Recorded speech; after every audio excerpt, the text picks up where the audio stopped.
Hi, and welcome to the Business of Being a Virtual Assistant. I'm your host, Tiffany Parson, and you're watching episode number 219. We are going to talk about playing the long game as a virtual assistant business owner. If this is your very first time tuning in, I want to thank you so much for watching or listening to this podcast. I'm glad that you found us. And my name is Tiffany again. I have been a virtual assistant business owner since 2008. I started out corporately as a computer programmer, and I was a mainframe programmer way back in the late 90s. And that is how I got my interest in the techie side of things. In 2008, I learned about what a virtual assistant was and happened to see it mentioned two different times within a couple of weeks of each other, having never heard the word before. Once I learned what it was, I had to know more and I had to know if it worked. For years in the corporate world, I wanted to work for myself and I wanted to work from home. Now, in the late 90s, I was a computer programmer, but when everything went bust back in the early 2000s, I think around 2000, 2001, maybe 2001, 2002, sometime after 9/11, when companies were no longer creating new things. Therefore, they didn't need programmers. They needed people to maintain the programs that they already had. And around that time, I got out of the industry because of layoffs and ended up going into the health industry. And I went into that particular job with the expectation that I would only be there for a short period of time, maybe 6 months. Ended up being in there for 4 years and hated every minute of it. And left there, and in the interim of looking for something new, learned what a virtual assistant was. So in my career, I have been laid off twice and fired once. Once you've gone through the ups and downs of a corporate job, it's like that's as low as you can go. Someone saying, hey, we don't need you anymore, get your stuff. That's as low as you can go in a corporate job. And once I experienced that, this was after I'd experienced being laid off twice. Once I experienced that, I was like, you know what? There is nothing that a job could ever do for me to make me want to be loyal to them, grow with them, be one with them. Not that I was bitter or mad, I just understood the game. And so, fast forward to 2022, I understand the game.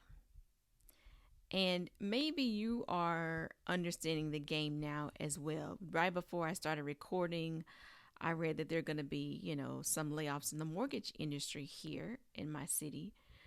And I hate to see that there's going to be layoffs because I know the feeling. Even after all these years, it's been, oh gosh, a long time ago that I experienced a layoff. But I remember the feeling. And the second time I remember it was around Christmas, maybe a week or two before Christmas. The very first time, it was right before I bought my house. Literally, I was to close on my house and we got laid off like maybe a week or two before. And so I closed on a house with no job, trembling and shaking and praying and hoping they didn't go back and do an employee check or income check or whatever. Anyway, still in the same house.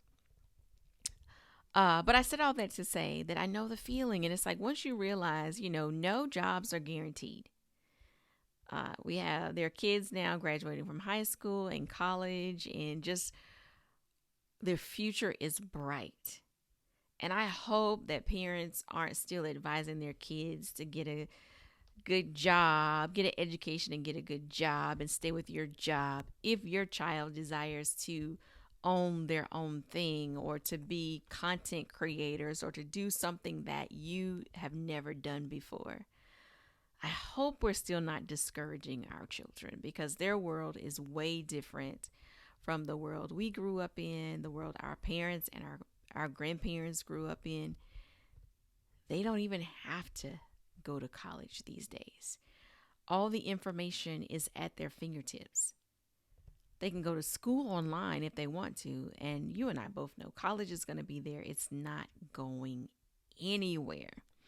When I was in college, I had a professor and she told us, and we were all, I'm going to say majority of us was probably like 18 and 19. And she told us that she felt like you shouldn't even go to college until you're about 28.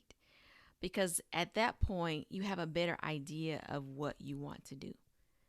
And looking back on that, I'm well past 28, but I can fully understand what she means by that because we had no clue. There was a handful of people that knew they wanted to be a lawyer, they wanted to be a doctor, a small handful of people. And it's really wonderful now to see classmates who back then knew they wanted to be attorneys and lawyers or accountants and see them now and they're in those careers. That's what they wanted. They should have been there. But someone like me, I wasn't really sure. I hadn't been exposed to a lot of different things. So I went with the intention of thinking I was going to law school and leaving and deciding, law school is not my deal, and having to figure out what was my lane after college. I don't know what things would have looked like had I not gone to school. I don't have any regrets about that. It was great. But if that were to happen right now, like I wouldn't. I would learn everything I could online, sign up for different courses. There's so many things, so many opportunities. Now, if you're like Tiffany, I'm nowhere near college age. We probably could have been classmates. So what about me? Well, last week I talked about exploration in your virtual assistant business. And if you're around my age, you're basically almost at the midpoint of life, right?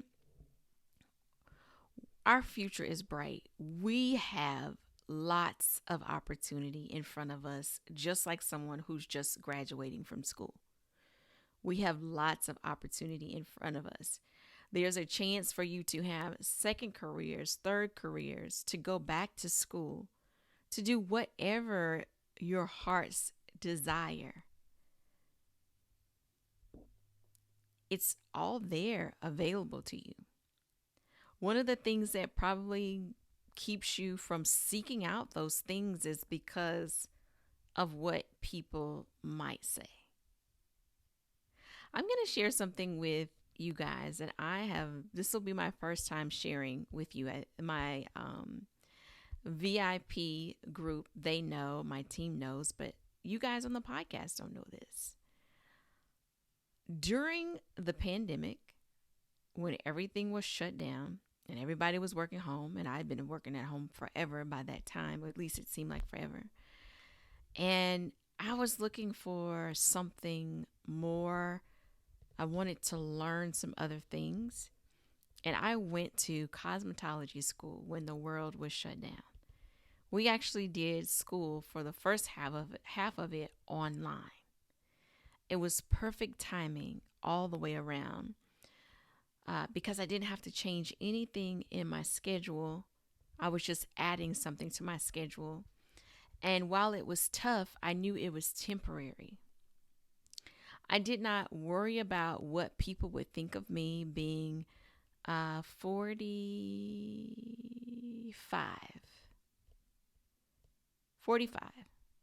going to cosmetology school when most of my classmates were either just newly graduated high school or in their early 20s. There was a small number of us on one hand that were in our 40s, a very small, and then there was a group that was in their 30s. But I didn't think about how old I was. I was thinking about my goal for going and learning. And it didn't matter what people would say or family would say. I don't care. Your life is no one else's life. God gave you this life. Do you know that the only one that matters in your decision is God? Do you know that there are things that you may be instructed to do that no one in the world will understand, nor are they meant to understand? It's between you and God. And sometimes we let the world, meaning our friends and family, our surroundings, comparing ourselves to our classmates that we went to college with, or our classmates that we went to high school with, comparing our life to theirs, or where you thought you would be at this age, and seeing that you're not at where you thought you would be. But how many of you know that what you thought and what it is could easily be two totally different things?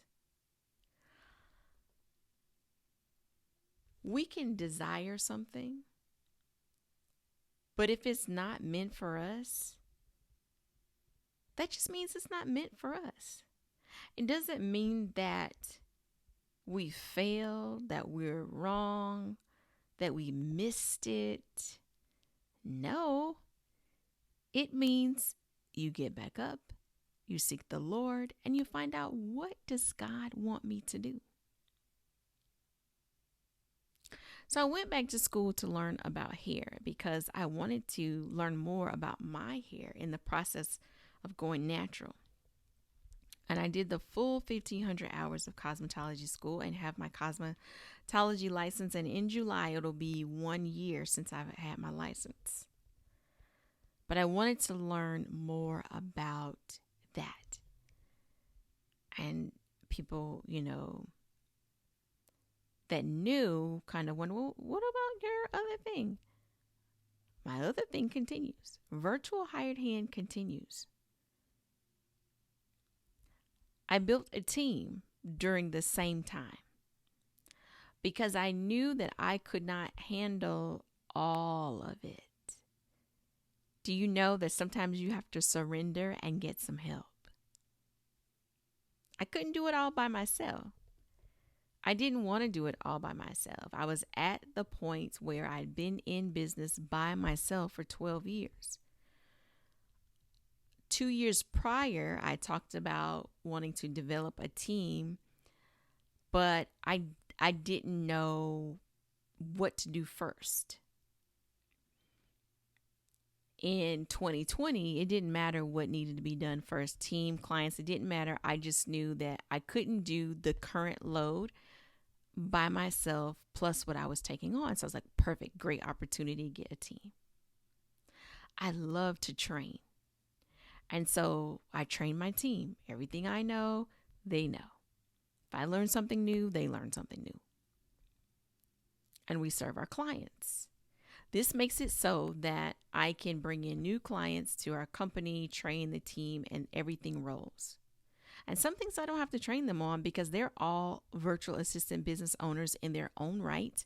They all came with their own skills. I just added the virtual hired hand spice to it. And there you have it. We have our team. You can do this business and something else. It doesn't matter what anybody else says. Where is God leading you to? What is He directing you to that you're supposed to do that may require you to surrender some things, that may require you to get some help, that may require you to clean up to throw away some stuff, to clear the air. I was sitting in my car yesterday. The sun was shining, it was warm, and I was at peace sitting in the car. Years ago, in the early years of my VA business, I used to do that a lot, and I would call it my field trips, where I would go and pick a place and park and just sit. And I would actually work in the car and enjoy the sunshine, and sometimes there'd be a cool breeze. I don't get to do that as often these days. I'm not in the house as often these days. But yesterday I was able to do it. My husband and I had to go somewhere, and while he was inside, I sat in the car and took that time. And it was just a wonderful time of silence. I'm at my best when the things that are around me are silent. I don't get that often, but I cherish it when I do. And sometimes I have to run to find it when I haven't had it in a while. Can you tell I'm introverted? I get my energy and my rest when it's just me. No TV, no radio, no emails, no social media. Because for me, all of that is a voice. When I'm on Facebook, it's like a million people are talking.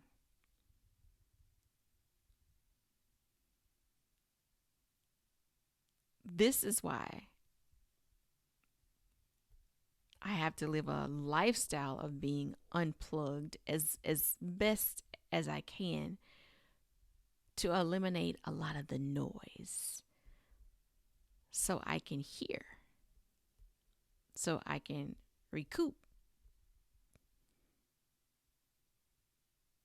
I want you to take away from this episode the courage to not just explore the things we talked about last week, but to take action on them. I want to be an example of what it looks like when you explore and dig and dig and dig and research and investigate till you get to a point where it's like, okay, I've got to go even deeper in this. That's what happened in my search and learning about hair. I was like, oh, I got to go deeper. I got to a point where I couldn't cross over the line unless I was licensed.